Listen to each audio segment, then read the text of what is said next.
The world's countries agreed to set up a financial mechanism to compensate for loss and damage caused by global warming in the most vulnerable countries.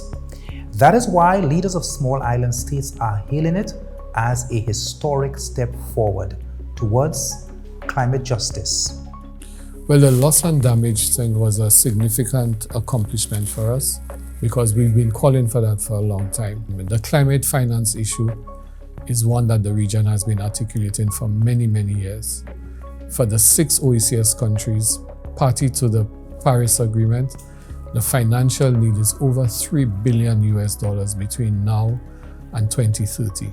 That is what we require in order to adequately deal with the situation.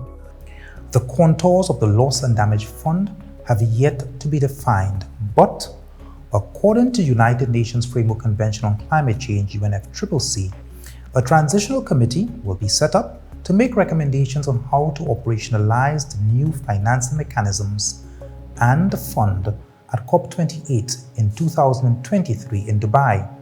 However, negotiators at the COP27 failed to agree on more ambitious targets to reduce fossil fuels that cause global warming.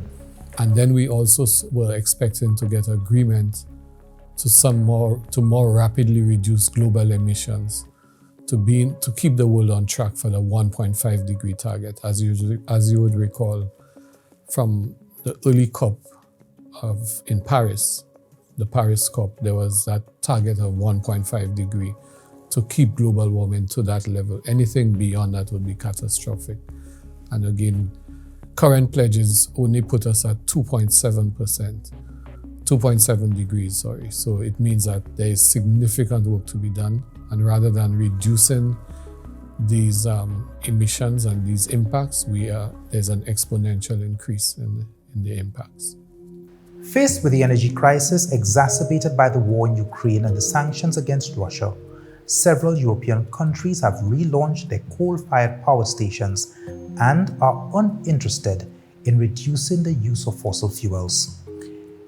It is notably the case of Germany, which in June 2022 relaunched 27 coal-fired power stations in order to compensate for declining supplies of Russian gas. This, in many regards, gives credence to the critics who say the Conference of the Parties is nothing but an exercise in wordsmithing without significant or legally binding action. So why do SIDS still participate?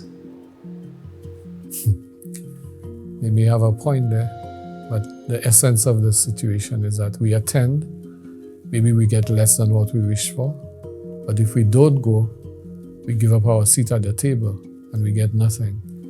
So it's a battle that we have to fight because we have no choice but to fight it.